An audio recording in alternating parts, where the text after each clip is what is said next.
Hola. Porque hace un rato sí Oh. estaba. Oh. Sí, sí, tengo audio aquí. Entonces la pila del otro.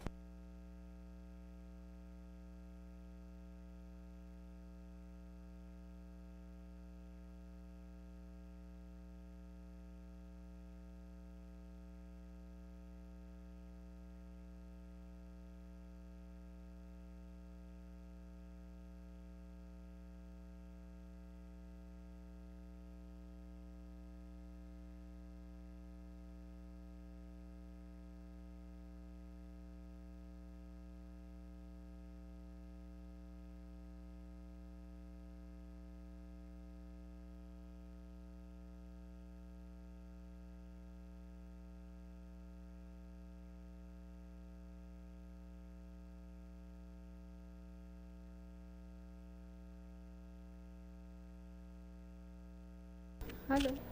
¿No? Sí, tengo. está abajo. No importa, eso le suena. Ya está.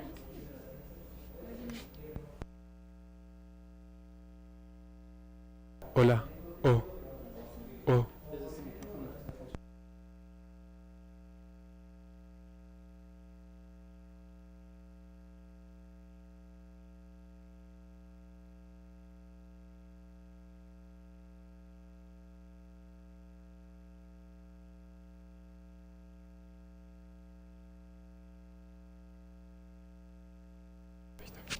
¿Sí? Sí. Sí, ok, nuevamente, ahora sí creo que se escucha un poco mejor. ¿De qué trata la corriente cyberpunk? Bueno, ¿qué es el retrofuturismo? Para poder empezar un poco, hablamos acerca del retrofuturismo como una corriente, es un conjunto de expresiones artísticas. A ver, déjenme pasar por aquí, aquí está. Que se encuentran su origen que tienen un origen en una añoranza hacia el pasado. Está pensado como descripciones utópicas o distópicas sobre un futuro imaginario que se predijeron antes de 1960, es lo que normalmente se conoce. Se piensa el retrofuturismo como las posibilidades de las cuales algunas tecnologías pudieron haber existido en tiempos pasados. Por ejemplo, la idea de cómo Skype podría haber surgido en 1950 o de cómo se podrían ver una estación espacial dentro de una ciudad, ¿no? Como por ejemplo, esa es por ejemplo una idea muy clásica de los soviéticos, cómo podrían haber construido ciudades que podrían estar conectadas con el espacio. Bueno, pero para poder entender el retrofuturismo también hay que entender un poco del cyberpunk. ¿Cuántas personas han visto Blade Runner? ¿O han visto la última que salió que se llama The Ghost in the Shell? Son perfectos ejemplos acerca del cyberpunk. ¿De qué trata el cyberpunk? El cyberpunk trata acerca de unas posibilidades donde la tecnología nos va controlando, pero sobre todo la idea de que la conexión pueda ampliarse a todas nuestras vidas y esto construir estados muy débiles y transnacionales muy grandes que pueden controlar nuestra vida. Tenemos ejemplos muy clásicos y dentro del cyberpunk lo que va primando son como las ciudades enormes, las megalópolis, culturas muy diversas y un juego entre corporaciones y hackers que va haciendo constantemente. Esta idea surge más o menos con un escritor llamado William Gibson por los principios de los años 80, con un libro llamado Neuromancer, que quizás también lo hayan visto, lo hayan escuchado, o también lo han visto en su versión cómic o también en la versión digital, ¿no? Esta es una corriente muy extendida durante esos años, muy producto de la época. Hay que pensar de que el cyberpunk de los 80 estaba muy influenciado con una decadencia, con el inicio del neoliberalismo. ¿Qué es lo que nos permitía el neoliberalismo? ¿Qué es lo que estaba mostrando el neoliberalismo? Era como el fin de una sociedad utópica que había presentado en los años 70. Para los años 70 la idea de una sociedad era mucho más esperanzadora que para la etapa posterior, que para la década siguiente. ¿Por qué? Porque en la edad de los 70 todavía teníamos un estado de bienestar y los estados estaban constituyendo a partir de que las personas podían incorporarse con seguros sociales, con seguros de trabajo, y la idea era como muy utópica de qué podía ser la sociedad. Precisamente, muchas de las historias de Asimov tratan de reflejar ese tipo de mundos más utópicos, como por ejemplo las historias de los robots, ¿no? Como Yo Robots, donde la idea del robot no es una cosa muy malvada para la sociedad, sino como algo benéfico. Asimov construye un mundo de ciencia ficción muy relacionado con nuestra propia naturaleza y nuestra propia sobrevivencia. No es algo malo. El cyberpunk en los 80 pasa lo contrario. Ya no es la tecnología la que nos va a ayudar a solucionar problemas, sino la que nos va a enfrentar con contradicciones y con retos. Por tanto, esta nos puede llevar a un ambiente distópico. Y este tipo de experiencias, como por ejemplo Blade Runner, nos habla sobre esto. Blade Runner trata de una persona que es un detective que va cazando replicantes, que son máquinas que se han terminado pareciéndose humanos, y quieren ser humanos, que se llamaban androides. Esa es una narración donde ese detective tiene que ir a buscar tiene que buscar androides por toda la ciudad para poder desactivarlos. Esta es una de las expresiones acerca de cyberpunk existentes, ¿no? Con la misma estética, ¿no? Muchos bits, la idea es de los principios de la era de la computación, la tecnología está en sus primeros momentos, las computadoras no llegan a tener más de kilobytes de almacenamiento, entonces se tiene que tener un correlato con lo que estaba pasando. Sin embargo, la idea de la conexión es muy fuerte. ¿Y qué pasa con la sociedad y la política? Bueno, el género punk literario, no sé si cuánta gente le gusta el punk, como bandas de música. El punk es muy fuerte. La idea del punk es contestatario contra la sociedad. Cuando ustedes escuchan Sex Pistols, por ejemplo, la idea es enfrentarse a la sociedad, como matar a la reina, como golpear a la reina, como ir contra el orden establecido. Y este mismo género se va a expresar después en la literatura. Se expresa en un montón de otro tipo de artes, en el cómic, en la literatura, en los videos, luego posteriormente en los videojuegos. Hay un correlato para poder pasarlo hacia versiones literarias, que es que es el cyberpunk y los demás géneros punks. Está demasiado relacionado con la sociedad. ¿Por qué? Porque estamos haciendo una crítica directa a lo que significa las utopías sociales y también los anhelos. Entonces, ¿cómo podríamos describir esta idea del género punk? Podríamos describirlas como que es una reflexión de las condiciones sociales de un tiempo determinado, que son proyectadas a posibilidades, que un tipo de tecnología de ese periodo se habría convertido en indiscutiblemente hegemónica. ¿Qué significa eso? Hay tecnologías que han determinado nuestra historia. Partimos de eso. Por ejemplo, la era digital. La era digital ha sido construida por las computadoras y por la conexión de red. Esa tecnología podría pensarse como utópica para la sociedad, pero dentro de esto tiene contradicciones internas. Esas contradicciones internas dan un argumento para el desarrollo de la política. Por ejemplo, el cyberpunk es ambientado en los 80, en el momento donde el neoliberalismo estaba abarcando todo el mundo. En ese momento que se desarrollan las conexiones informáticas hay una mezcla. La tecnología se da la vuelta hacia los humanos y cambia completamente la forma como estamos viviendo. Se revierte y construye un mundo que no es utópico, sino más bien distópico. La idea entonces después es pensar en otras tecnologías que han determinado la historia o que han estado presentes ahí, para poder explorar y hacer una crítica a otro tipo de formas de posibilidades históricas. Es la tecnología que se nos da la vuelta y nos convierte de nuestra idea utópica a una idea distópica donde los hombres son muy importantes juntamente con la tecnología. Esa es la crítica fuerte. Podrían pensar que esta crítica viene mucho más antes, es cierto. La crítica de los hombres y las máquinas proviene desde la edad moderna, ¿no? No sé si ustedes han escuchado acerca de los luditas, de los cartistas, que son corrientes muy antiguas de finales del siglo XIX, cuando los obreros ingleses estaban siendo asediados por las máquinas de vapor. Y hay dos corrientes grandes, ¿no?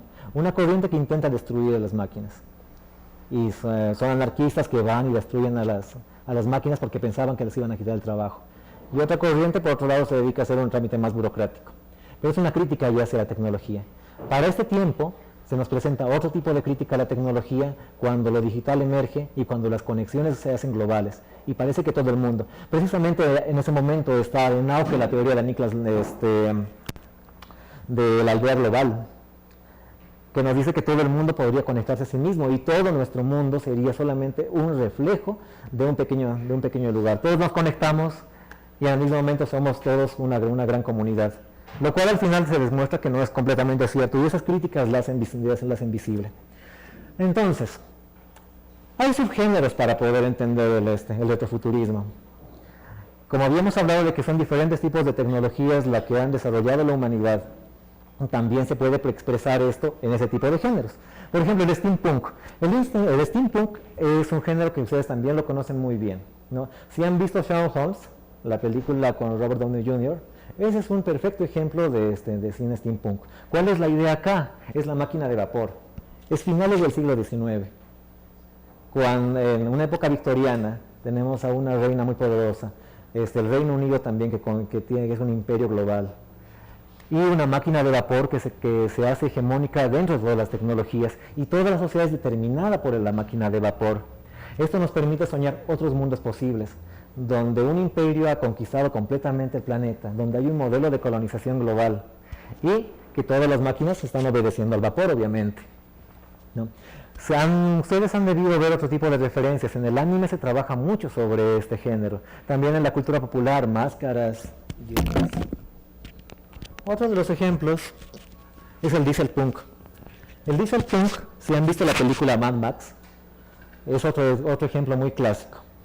¿De qué trata? Es el diésel el que está dominando el planeta. Y en este caso es la escasez. ¿Qué ocurriría si es que la gasolina, si es que el petróleo se termina? Terminamos en una época, en una edad de barbarie total. Otras versiones mucho más amigables, como por ejemplo este gráfico, que como muy bueno, es que el diésel se convierte, es infinito, y las máquinas empiezan a construirse con recursos de gasolina. Pero nunca necesariamente para ese tipo de narraciones es una utopía. Siempre va a existir algo dentro, ¿no? Conflictos internos, conflictos políticos que están determinando. El dieselpunk no se puede entender sino es a partir de la época de los 50, los 40, cuando las máquinas, cuando los autos se hacen populares en todo el mundo. Y esos autos nos determinan muchas guerras dentro de nuestra historia. El atom punk es otro género, otro subgénero, donde la era nuclear se hace dueña de la historia. Si ustedes han jugado Fallout 3, o Fallout, es un juego puedan encontrarlo para diversas plataformas, en un futuro postapocalíptico donde todo ya terminó y hay es un futuro donde una bomba atómica explotó, pero toda la tecnología proviene de ese momento. Es un clásico ejemplo, pero también pueden haber visto otro tipo de referencias. Podríamos hasta pensar que los supersónicos es una referencia al atom punk, ¿no?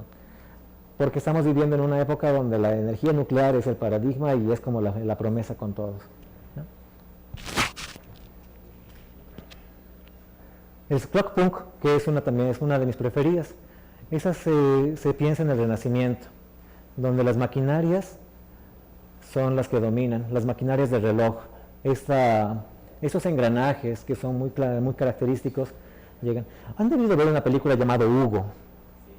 Ese es un perfecto ejemplo de clock punk, ¿no? Todo se basa con el Y ahí hay los autómatas son los que tienen un papel importante. No son mecanismos, no son robots que están creándose con inteligencia, son simplemente reflejos de una maquinaria más compleja.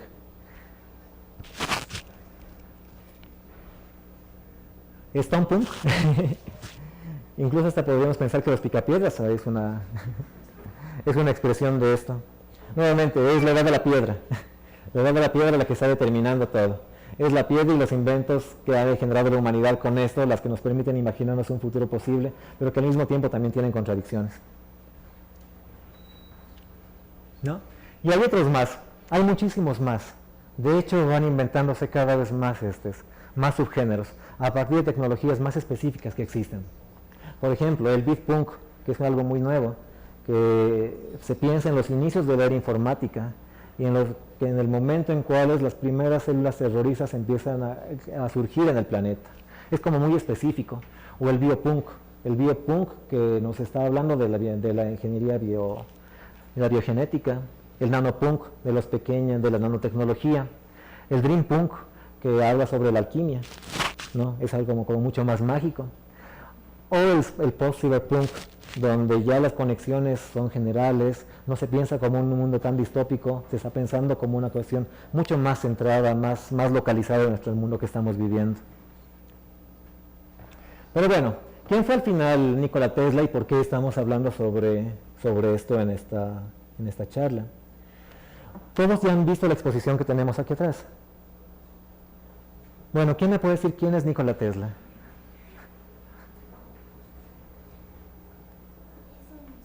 Es un inventor Ya. del siglo pasado, podría decir, y fue el creador de la corriente alterna.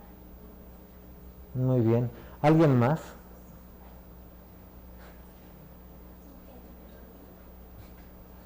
No sé si han visto la última parte, la parte de cultura popular, de cultura pop sobre Nikola Tesla. Sí, hay mucho que es un gran referente, es como un mito Nikola Tesla. Lo más importante dentro de esta historia quizás sea la guerra de la electricidad, cuando Edison se enfrenta contra Tesla. La historia es mucho más antigua. Ese señor era un inventor que nació en Croacia en 1856, pero se trasladó a Nueva York a la mitad de su vida para poder continuar con sus descubrimientos. ¿Por qué se traslada a Nueva York? Porque estaban pasando cosas allí, ¿no? Era como no muy inteligente quedarse en Croacia, sino más bien se pasa hacia un lugar donde estaba sucediendo cosas a principios del siglo XX. Y tiene una teoría, que es que se puede transportar electricidad a partir de la polarización, ¿no? Corriente alterna, positivo o negativo y aparece otro señor que se llama Thomas Edison, que tiene una teoría similar pero casi contraria, que es de la corriente continua, ¿no? Esa batalla hay una batalla entre los dos. Bueno, uno termina siendo el empleado del otro. Tesla termina siendo empleado de Edison. Y considera de que Edison estaba robándose muchas cosas y termina separándose. Al final, Nikola Tesla hace muchos descubrimientos y consigue que la energía, el método de conducción de energía alterna sea popularizado, pero no llega a ser hegemónico como el de Edison. En algún momento después hay una combinación y terminan coexistiendo. Por ejemplo, tenemos esta energía corriente alterna con la cual distribuimos a las casas, pero nuestras casas funcionan, o nuestros aparatos funcionan con corriente continua. Nunca terminó esa guerra. Al final la guerra fue ganada por ambas partes, o fue perdida por ambas partes. No sé, podría ser muy discutible. Pero Nikola Tesla tiene muchos más otros descubrimientos. Entonces, vamos a ver si hay eso. ¿Qué es el Tesla Punk? Como ya hemos hablado de retrofuturismo, el Tesla Punk es la posibilidad donde los inventos de Nikola Tesla terminan construyendo una sociedad futura a partir de principios del siglo XX. Ese es como nuestro referente. El siglo XX es como el principios del siglo XX, el momento en que había cambiado toda la historia. A partir de los descubrimientos de Tesla ya no existe más. Hay un autor llamado Fukuyama, ¿no?, que en 1990 hablaba del fin de la historia, ¿no?, que decía que después del capitalismo no hay nada más. Después de que cayó el muro de Berlín no hay nada más. Para poder interpretarlo a partir de Tesla Punk diríamos, después de 1920, 30 aproximadamente, no hay nada más, ¿no? Ahí termina todo. El momento en que se descubre la electricidad, la corriente alterna, ahí la historia ha terminado y todo lo demás es una continuación. ¿Cuál sería la crítica que podríamos establecer a la tecnología y a la sociedad a partir de esas premisas, ¿no? A ver, primero, lo que podríamos pensar es que Tesla ganó completamente en la guerra de la electricidad, sí. Edison quedó relegado a toda posibilidad. La corriente alterna es la ganadora, histórica. Y también los principios de distribución igualitaria de la electricidad, sin la intermediación de cables eléctricos, que era otra de las ideas de Nikola Tesla. Entonces, los aparatos deberían acomodarse a este paradigma, ¿no? ¿Cómo habría sido un mundo sin corriente continua? Entonces tenemos respuestas muy variadas. Pero ¿cómo habría sido el mundo solamente con corriente alterna? Esto es lo que nos presenta la idea del Tesla Punk. Por ejemplo, quizás el tamaño de muchos componentes se podrían haber aumentado. Quizás los dispositivos de conexión serían radiales. En este momento estamos desarrollando dispositivos de conexión por radio, sí, pero ¿cuánto tiempo ha pasado? ¿Cuánto tiempo hemos tenido la intermediación de los cables para nuestra vida electrónica? Desde 1920 hasta el 2000, ¿qué año estamos? 17. Todavía seguimos utilizando cables. Los cables han generado una industria enorme por todo el planeta. El cobre y el estaño han sido globales, ¿no? Han tumbado gobiernos. ¿Qué habría pasado si es que no habríamos usado cable para poder sobrevivir? Esa es una pregunta, ¿no? ¿Cómo se habría desarrollado? Pero hay más preguntas, ¿no? Por ejemplo, ¿cómo se habría desarrollado la industria armamentista sin la corriente continua? Tengan en cuenta que también hay una visión un poco oscura de Nikola Tesla.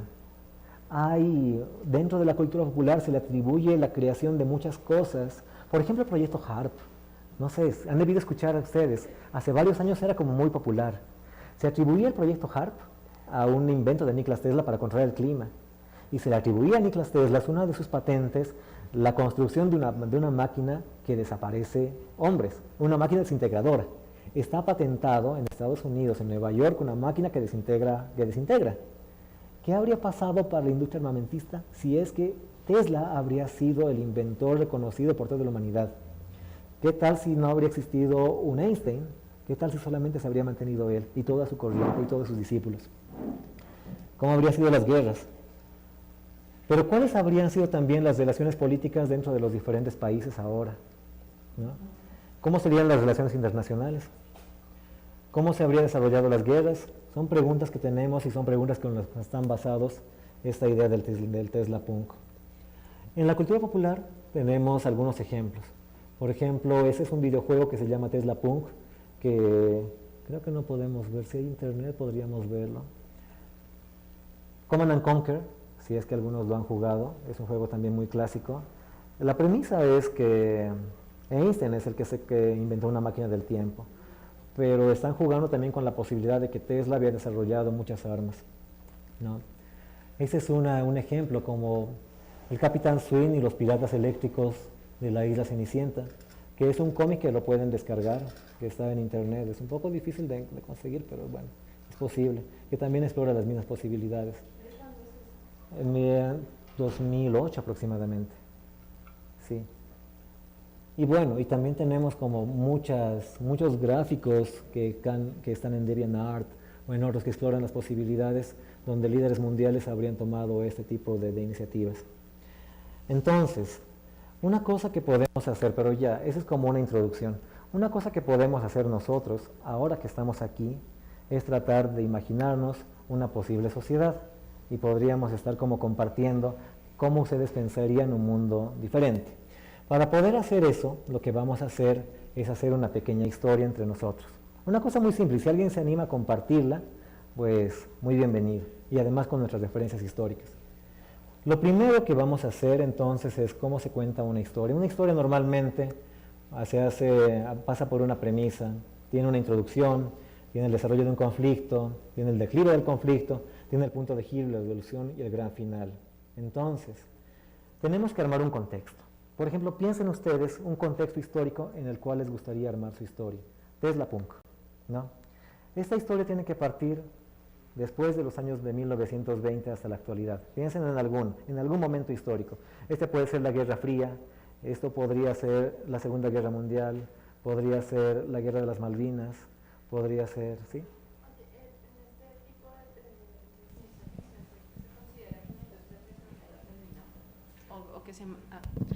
Disculpa.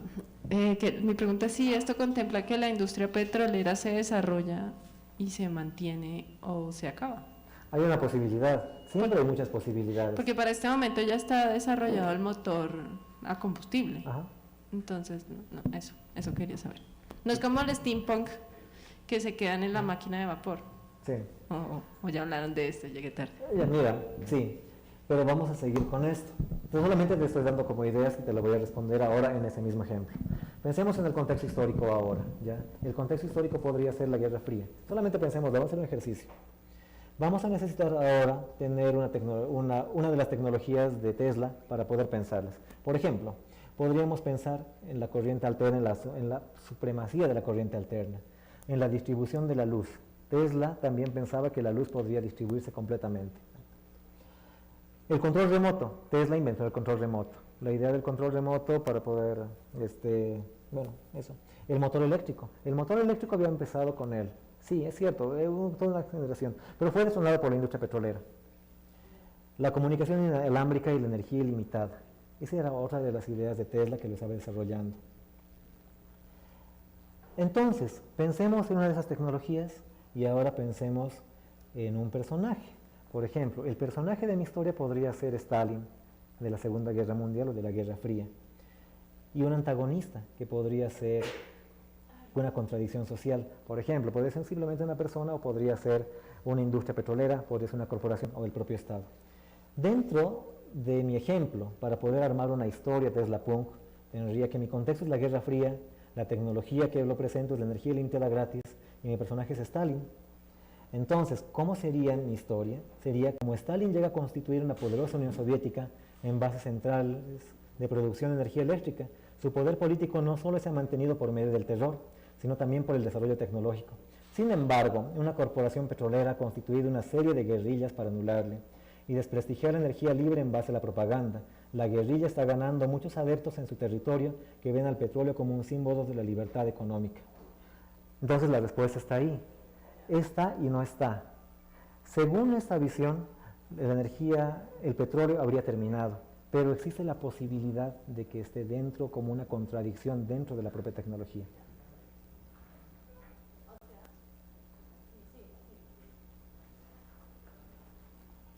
Yo quería ya comenzar como una historia, entonces, si tienes una... Ya. Era como una historia en la que la energía gratis de Nikola Tesla sí se hubiera implementado, entonces se hubieran dado cuenta de que el petróleo ya no era necesario y ya no se hubiera usado el petróleo y ahora estaríamos usando la energía gratis de Nikola Tesla en este mundo imaginario. Pero eso es una utopía. Sí, es una utopía. Ajá. La idea es como cómo presentas esa utopía al revés, que se contradiga contra la propia humanidad. Bueno, al respecto, yo quisiera decir que siendo las tecnologías que inventó Tesla y que vislumbró Tesla algo tendiente hacia la utopía, la especulación con base en esas tecnologías para la ciencia ficción serían un poco contradictorias, porque lo que hace que la ciencia ficción sea lo que consideramos ciencia ficción hoy es este espíritu apocalíptico, digamos, del momento en el que la tecnología se convierte en algo que va en contra de la vida misma o que presenta todo un problema entrópico para el ser humano y la humanidad y seguramente el planeta, el universo como lo conocemos. Eso, que supongo que en este ejercicio la idea será enfrentar siempre las tecnologías de Tesla contra unas, no sé, distopías o algo así. Y bueno, eso me parece, no sé cómo se puede armar una distopía con una tecnología de Tesla. O sea, no lo he visto, no conozco, por eso. Por ejemplo, si... A ver, ¿alguien se recuerda la historia de Red Alert, de Command and Conquer? Red Alert, de Command and Conquer. Es un juego. El juego trata de cuando Einstein viaja, descubre una máquina del tiempo y le entrega la máquina del tiempo a Hitler.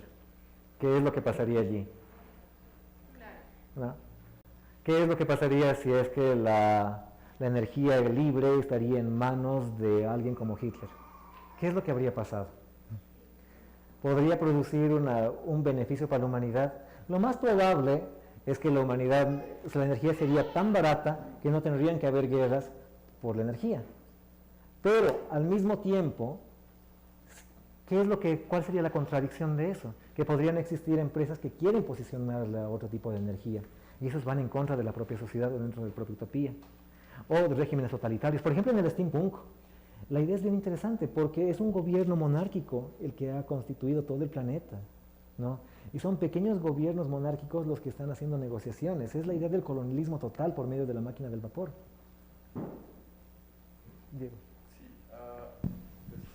pues a mí se me ocurre, me parece interesante como esas premisas que dicen como cómo construir la historia, o sea, cómo se pudo haber construido la historia de otro lugar. A mí esta idea, o la utopía de la energía libre y gratuita, creo que hubiese llevado también a un punto en el cual no hubiesen dos potencias hegemónicas en la Guerra Fría, por ejemplo. O sea, al todos tener acceso a energía ilimitada, pues tal vez China, India en los 50 también también hubieran querido ser potencias hegemónicas. Sudamérica, que a principios del siglo XX tenía como un sistema democrático como que lo enrumbaba a ser potencia, pues tal vez se hubiese desarrollado de otra manera. También se pudo haber planteado como una potencia hegemónica. Entonces yo creo que la idea de Guerra Fría como tal se hubiese planteado ya no desde una bipolaridad, por así decirlo, sino ya desde varios puntos, ¿no? Creo que puede ser hasta más peligroso en ese sentido, ¿no? O sea, tal vez sí se habla ya desde un apocalipsis, si es que estoy así como elucubrando un poco. Y la otra también sería, claro, la Guerra Fría ya no sería por esta cuestión de conseguir nuevas fuentes de energía, sino que la distopía sería como qué otras cosas podrían provocar conflictos diplomáticos entre estas potencias o entre estas utópicas potencias económicas. Bien. Ahora bueno, fíjense una cosa, que es lo que se ha hecho acá. Para la construcción de tecnología, como habíamos pensado al principio, la ciencia ficción siempre le da un paso adelante. Estas posibilidades que estamos acabando de mencionar son también reflexiones que hace alguna persona que está diseñando tecnología. ¿Qué pasaría si es que yo hago algo en función de un tipo de tecnología y en función de un contexto social? ¿Qué pasaría si es que en este momento yo desarrollo un motor eléctrico? ¿Qué enemigo podría estar ganándome? ¿A quién podría estar beneficiando? Constantemente estamos en esa tensión. Una tensión donde no solamente es una cosa buena o mala, sino al mismo tiempo está todo enrevesado. Y tenemos que tener como la capacidad de poder adelantarnos al tiempo. La ciencia ficción nos permite hacer eso, nos permite dar elementos para poder pensar otro tipo de futuros posibles. Y también para la historia, ¿no? Hay una corriente llamada la historia contrafactual, que intenta buscar esos puntos donde la historia puede haber dado la vuelta.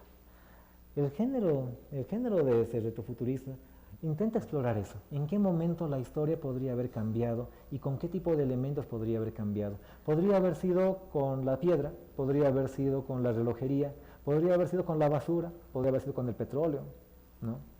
¿Y cómo nos imaginaríamos una sociedad solamente construida con basura o construida a partir del petróleo? Mad Max nos dice que podría ser terrible. Una sociedad basada en el petróleo nos terminaría llevando al aniquilamiento total, ¿no?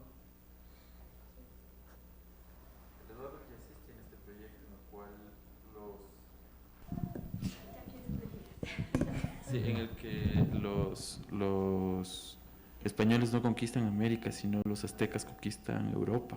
Sí. Claro, esa es como... Claro. El hombre del castillo, que es el libro de Philip Dick, en el que el eje del mal conquista, o sea, gana la Segunda Guerra Mundial y todo es muy distinto. Sí, la obra de Yazid es bien interesante, son los aztecas los que llegan a España. Pero ahora hay otra corriente que está intentando verla desde Latinoamérica. ¿Cuáles serían las posibilidades que Latinoamérica tiene para poder influir dentro de este contexto, ¿no? ¿Cuáles serían los puntos de quiebre? Por ejemplo, si pensaríamos en la caída de Allende, ¿cuál sería el momento? ¿Qué es lo que habría pasado? ¿Cuál sería la tecnología en ese momento que habría constituido Chile en ese momento? Hay un escritor que yo siempre lo menciono que se llama Baradir, que tiene una obra llamada 5 que explora ese momento. El momento en el cual es la caída de Allende por medio de una tecnología llamada cibercine, que existió en realidad, pero explora dentro de su libro esa posibilidad. Es como un cyberpunk latinoamericano, pero hay mucha gente que está trabajando sobre esto. Y es como también devolvernos la pelota. Ya hay una corriente muy grande desde el mundo inglés que ha explorado las posibilidades de la historia, pero ahora cuáles serían nuestras posibilidades de la historia que podemos explorar y con nuestros propios elementos, ¿no? Tenemos un montón de quiebres que podrían haber dado otro tipo de historia, otro tipo de posibilidad histórica. Y también como el antagonismo. Hemos vivido dentro de 10 años de gobiernos progresistas, pero que al mismo tiempo han generado una contradicción interna. También se genera, no es todo oeste, no es toda utopía.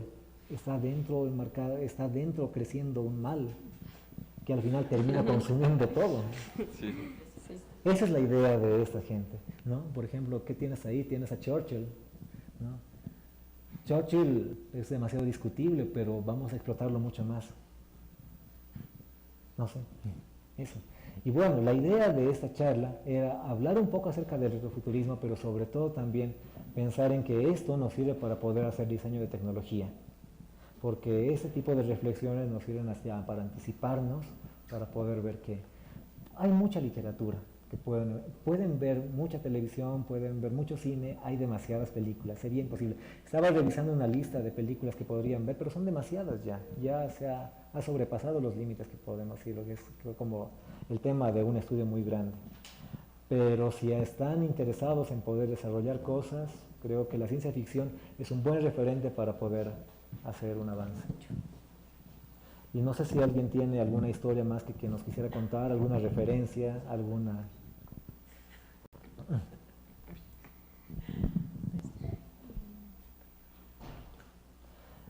que esperan ver.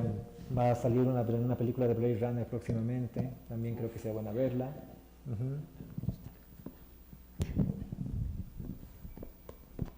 Y bueno, chicos, entonces, eso es una cosa a grandes rasgos. Tenía algunos videos más preparados por allí atrás, cerca de algunos ejemplos de cómo se expresaban más. En términos de gráficos, bueno, no se pudo cargar, pero muchas gracias por la atención. Estamos nosotros en el Media Lab, si tienen algún tipo de proyecto que desarrollar, estamos en CIESPAL, entonces son bienvenidos para poder conocer el espacio y hablar con gente, sí. Una pregunta, este estilo de, no sé, estética, literatura, ¿cuándo surge? ¿Cuándo surge? 1980, aproximadamente, con Neuromancer. Ese es uno de los primeros, las primeras referencias de retrofuturismo, pero desde el cyberpunk. El cyberpunk es el padre de todos estos subgéneros. Sí. ¿Alguien más? Si quieren hacer preguntas o comentar algo.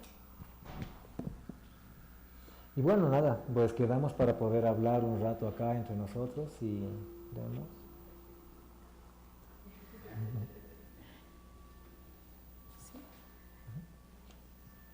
Sí, si les queda más cómodo, tenemos por ahí un cafecito con galletas y entonces así de manera más relajada compartir con Iván y nuevamente la muestra de Tesla que está allí, pues pueden visitarla y está muy interesante. Estamos felices de guiarles.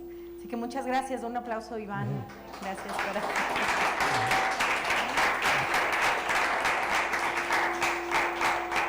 Les invitamos a conocer la exposición sobre Nikola Tesla, de quien se ha hablado un poquito ahora, y les invitamos a un cafecito aquí al lado para conversar. Gracias.